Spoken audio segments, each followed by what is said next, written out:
Assalamualaikum teman-teman. Kembali lagi bersama aku Ain. Hari ini aku akan membawakan raw story horor Korea yang berjudul Rambut Palsu. Seperti apa ceritanya? Ikutin terus ya. Pada zaman dahulu, di Korea, klan para bangsawan sangat dihargai. Mereka berbeda dengan rakyat biasa. Kebanyakan dari mereka punya rumah yang sangat besar. Di rumah itu sering diadakan perjamuan atau perkumpulan bagi para bangsawan kelas atas. Mereka sering membicarakan urusan bisnis, politik, dan memamerkan kekayaan mereka. Bagi nyonya dan para putri bangsawan, selain emas, rambut menjadi simbol kecantikan dan status. Semakin tebal dan indah rambutnya, maka akan semakin kaya dan terpandang keluarganya. Karena itulah rambut palsu menjadi sangat mahal dan tidak semua orang bisa membelinya. Hari itu, seperti biasa, Nyonya Choyun pergi ke perjamuan kelas atas. Dia berbincang-bincang dengan temannya terkait banyak hal. Tapi Nyonya Choi merasa iri dan marah pada temannya yang memamerkan rambut palsu barunya. Ya, rambut itu sangat tebal dan juga cantik dan pastinya harganya sangat mahal. Cih, wanita menyebalkan. Dia pamer karena ayahnya orang pemerintahan. Aku juga harus punya rambut palsu seperti itu, kata Nyonya Choi dalam hati. Sambil menggerutu, dia sangat iri pada temannya dan merasa tidak ingin kalah darinya. Aku harus punya rambut palsu yang lebih bagus dan lebih mahal agar dia tidak bisa menyombongkan dirinya lagi, kata Nyonya Choi. Setelah selesai perjamuan, Nyonya Choi pun pulang. Tidak seperti sekarang, di mana orang kaya selalu mengendarai mobil mewah. Pada zaman dulu, hanya para bangsawan dan keluarga kerajaan yang diperbolehkan menaiki tandu. Tandu ini adalah kendaraan mewah yang diangkat oleh dua orang budak yang kuat. Di tengah perjalanan, Nyonya Choi melihat seorang gadis yang sedang menjemur pakaian di depan rumahnya yang sangat kecil.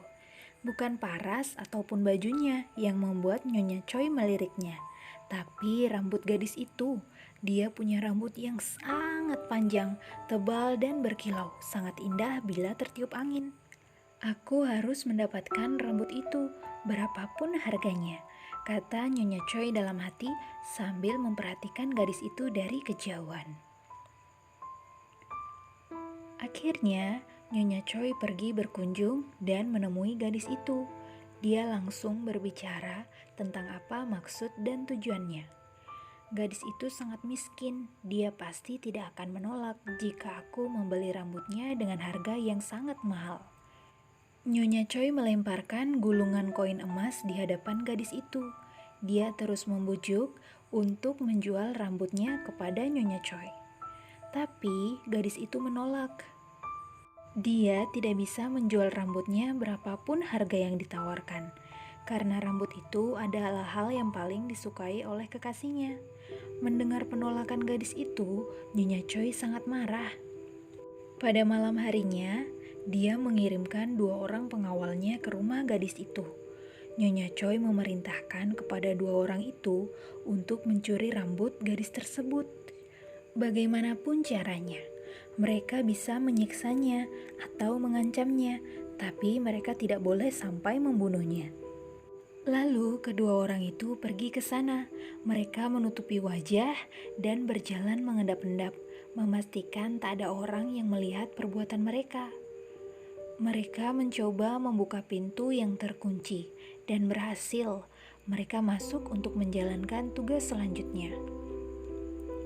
Sesampainya di kamar, salah seorang dari mereka menutupi mulut gadis itu dengan kain, memastikan agar dia tidak berteriak dan meminta pertolongan. Dan seorang lagi bertugas untuk memotong rambut gadis itu. Melihat ada yang masuk, gadis itu yang baru setengah sadar terkejut. Dia mengira ada pencuri yang ingin mengambil harta bendanya.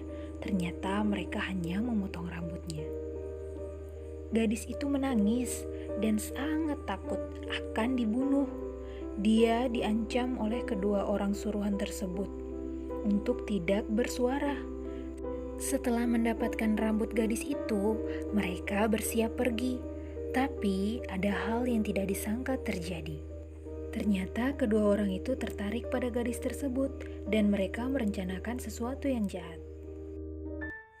Keesokan harinya, Nyonya Choi kembali ke tempat perjamuan kelas atas. Hari ini dia terlihat sangat berbeda karena rambut palsu yang digunakannya. Para putri dan nyonya bangsawan yang menghadiri perjamuan itu tidak berhenti menyanjung-nyanjung keindahan rambut palsu milik Nyonya Choi tersebut. Mereka bertanya, di manakah Nyonya Choi membeli rambut palsu seindah itu?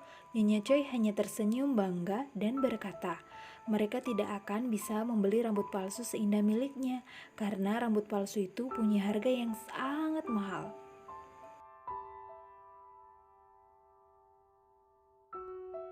Sesampainya di rumah setelah menghadiri acara perjamuan, Nyonya Choi kembali untuk beristirahat. Seperti biasa, dia berkaca dan sangat membanggakan rambutnya di depan cermin.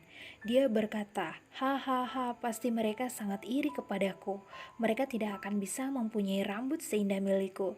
Hahaha, rasakan, aku adalah wanita yang paling cantik di sini. Tapi tiba-tiba Nyonya Choi merasa ada sesuatu yang aneh. Di kamarnya terasa begitu dingin dan sepertinya ada seseorang yang sedang memperhatikannya. Nyonya Choi terdiam dan terus menatap ke cermin. Lalu dia melihat ada bayangan seseorang di belakangnya dan sedang memperhatikannya. Sepertinya dia adalah wanita dan Nyonya Choi mulai merasa takut. Nyonya Choi mulai merasa was-was dan segera memanggil pelayannya. Namun tidak ada satupun dari mereka yang menjawab. Nyonya Choi sangat marah dan dia berkata dalam hati, "Di manakah pelayan-pelayan rendahan itu?" Dengan perasaan takut dan marah, Nyonya Choi mencoba untuk menenangkan diri dan terlambat disadarinya bahwa bayangan wanita yang dia lihat di cermin sekarang sudah berada tepat di belakangnya. Seluruh tubuh Nyonya Choi merinding. Tiba-tiba nyala lilin di kamar itu padam. Nyonya Choi semakin bertambah takut. Di dalam kegelapan, hantu itu menampakkan wujud aslinya. Dia memperlihatkan wajah yang sangat menyeramkan di balik kegelapan tersebut. Rambutku, rambutku, kembalikan rambutku. Seperti itu kata-katanya. Dan Nyonya Choi semakin bertambah takut. Tubuhnya gemetaran, bahkan bibirnya pun tidak dapat berucap satu kata pun dari mulutnya. Dia terus mencoba meminta pertolongan. Dengan mengumpulkan keberanian, Nyonya Choi mencoba berteriak, "Tolong, tolong, siapapun, tolong aku. Di sini ada hantu, tolong, tolong." Seperti itulah katanya. Udara di kamar itu terasa semakin dingin. Nyonya Choi pun menangis dan menutup mulutnya rapat-rapat. Dia merasakan ada sesuatu yang mulai mendekat. Dia hanya berharap bahwa makhluk tersebut tidak akan menyadari keberadaannya. Tapi sayang, makhluk tersebut sudah berada tepat di belakang Nyonya Choi dan berkata lirih, "Rambutku, rambutku, kembalikan rambutku." Begitulah katanya, tapi nadanya semakin meninggi dan itu membuat Nyonya Choi semakin takut. Semakin tinggi nada suara hantu itu, air mata Nyonya Choi mengalir semakin deras, tapi suaranya tertutup rapat. Karena takut hantu itu membunuhnya apabila dia tidak menyerahkan rambut palsu itu, Nyonya Choi pun menjambak rambut palsu itu dan berkata, ambillah rambut palsu ini, ampunilah aku masih ingin hidup." Begitu kata Nyonya Choi. Dia terus menarik-narik rambut palsu itu hingga rambut aslinya pun tercabut. Malam itu Nyonya Choi sangat tersiksa. Dia tanpa sadar menarik dan menjambak rambut aslinya sendiri. Dia melakukan hal tersebut karena merasa takut dengan hantu itu. Dan akhirnya kulit kepalanya pun berdarah.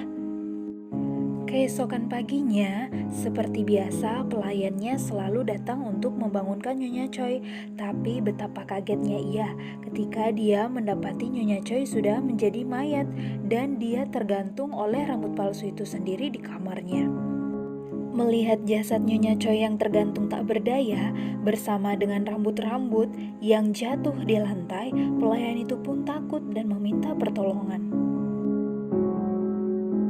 Ternyata Nyonya Choi mati dalam keadaan yang sangat mengenaskan.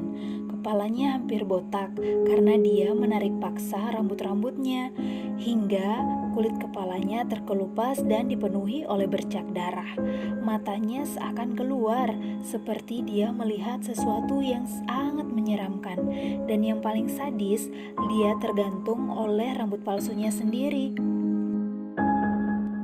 Lidahnya pun terlihat seperti ada seseorang yang menariknya keluar. Air matanya pun berwarna merah, serta bercak darah di pangkal ujung lidahnya. Di hari kematian Nyonya Choi, di belakang bukit, warga desa menemukan ada mayat seorang wanita. Ternyata wanita itu adalah gadis berambut cantik, di mana baru diketahui bahwa wanita itu dia telah diperkosa dan dibunuh oleh orang suruhan Nyonya Choi. Sedangkan orang-orang yang telah membunuhnya, mereka pun telah mati di hari yang sama saat Nyonya Choi menggantung diri.